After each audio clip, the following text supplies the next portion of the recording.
नमस्कार, मैं आपके साथ अंकित मिश्रा और आप देख रहे हैं डेली 24 भारत। अब वक्त हो चला है इतिहास के पन्नों के उन हिस्से और उन वाक्यों को जानने का जिसका इंतजार आप हर रोज करते हैं, और टटोलने का इतिहास के उन पहलुओं को जिसको आपको और हमें जानना बेहद जरूरी हो जाता है। आज ही के दिन भारत के 8वें प्रधानमंत्री बनने का गौरव उत्तर प्रदेश के बलिया में जन्मे नेता चंद्रशेखर जी के नाम दर्ज है। आज के दिन 10 नवंबर 1990 को भारत के 8वें प्रधानमंत्री के रूप में उन्होंने शपथ ली थी। चंद्रशेखर जी का जन्म 17 अप्रैल 1927 को उत्तर प्रदेश के बलिया जिले में स्थित इब्राहिमपट्टी गांव के किसान परिवार में हुआ था। 1977 से 1988 तक जनता पार्टी के अध्यक्ष वो रह चुके हैं। चंद्रशेखर अपने छात्र जीवन से ही राजनीति की ओर आकर्षित थे और क्रांतिकारी जोश एवं गर्म स्वभाव वाले आदर्शवादी के रूप में जाने जाते हैं।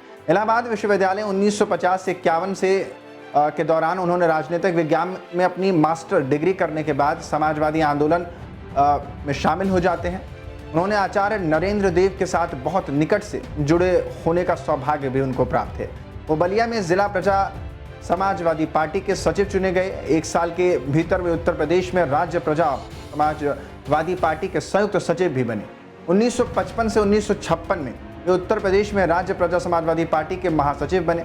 62 में उत्तर प्रदेश से राज्यसभा के लिए चुने गए और जनवरी 1965 में भारतीय राष्ट्रीय कांग्रेस में शामिल हो गए। 67 का दौर जब आया तो उन्हें कांग्रेस संसदीय दल का महासचिव चुना गया। संसद के सदस्य के रूप में उन्होंने दलितों के हित के लिए हमेशा कार्य करना शुरू रखा एवं समाज में तेजी से बदलाव लाने के लिए नीतियां निर्धारित करने पर जोर देते रहे। इस संदर्भ में जब उन्होंने समाज में उच्च वर्गों के गलत तरीके से बढ़ रहे एकाधिकार के खिलाफ अपनी आवाज़ उठाई तो सत्ता पर आसीन लोगों के साथ उनके मतभेद भी हुए।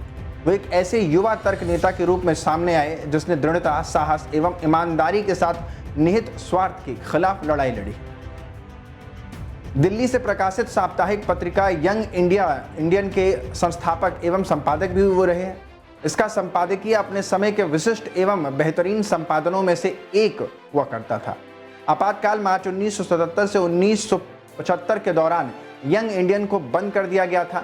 फरवरी 1979 से इसका पुनः नियमित रूप से प्रकाशन शुरू हुआ। वो इसके संपादकीय सलाहकार बोर्ड के अध्यक्ष थे। श्री चंद्रशेखर हमेशा व्यक्तिगत राजनीति के खिलाफ रहे हैं और एवं वैचारिक तथा सामाजिक परिवर्तन की राजनीति का समर्थन करते हैं। यही सोच उन्हें 1973 से 75 के अशांत एवं अव्यवस्थित दिनों के दौरान श्री जयप्रकाश नारायण एवं उनके आदर्शवादी जीवन के और अधिक करीब उनको लेकर जाती है। इस वजह से वे जल्द ही कांग्रेस पार्टी के भीतर असंतोष का कारण बन जाते हैं।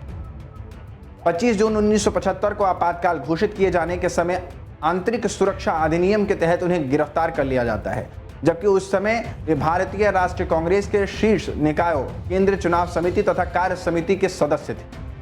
श्री चंद्रशेखर सत्तारूढ़ पार्टी के उन सदस्यों में से थे जिन्हें आपातकाल के दौरान गिरफ्तार कर जेल भेज दिया गया था।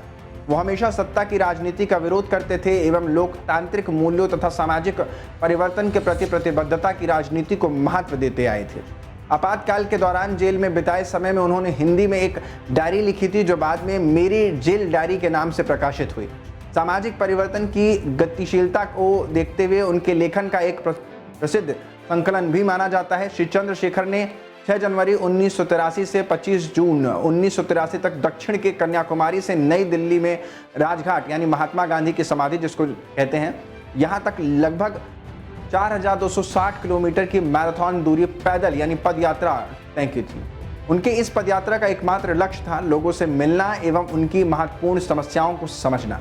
उन्होंने सामाजिक एवं राजनीतिक कार्यकर्ताओं को प्रशिक्षित करने के उद्देश्य से केरल, तमिलनाडु, कर्नाटक, महाराष्ट्र, मध्य प्रदेश, गुजरात, उत्तर प्रदेश, हरियाणा सहित देश के विभिन्न भागों में लगभग 15 भारत यात्रा केंद्रों की स्थापना की थी ताकि वे देश के पिछड़े इलाकों में लोगों को शिक्षित करने एवं जमीनी स्तर पर कार्य करने में सफल रह सके। 84 से लेकर 90 तक के आसपास संक्षिप्त अवधि को छोड़ दें तो 1962 से वे संसद के सदस्य रहे हैं।